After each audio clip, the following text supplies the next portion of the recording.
Hello everyone, আবারও একটা নাটকের রিভিউ নিয়ে আসলাম।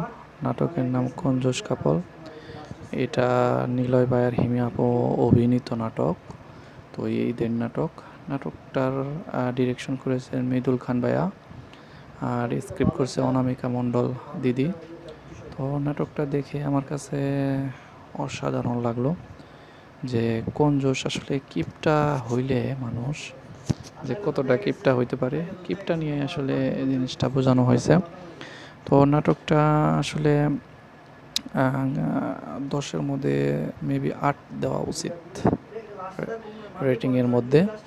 যাই হোক, নাটকটা আমার কাছে যেমন যখন একটা কিপটা মানুষ যখন একটা বাজারে যায়, তখন অল্প অল্প সবজি কিনে একটা মানুষকে দেখানোর জন্য ছোট ছোট মাছ, মানে এক ধরনের লো কোয়ালিটির বাজার সবজি এগুলা করে।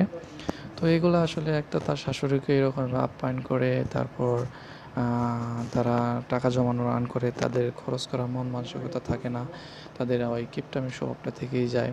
তো এইগুলো নিয়ে মূলত একটা নাটক। বিশেষ করে এই নাটকটির মধ্যে কমেডি, লাইটিং, প্লেস, মোমেন্ট অসাধারণ অসাধারণ ভাই, অনেক ভালো লাগছে। নাটকটা না দেখলে বোঝা যাবে না।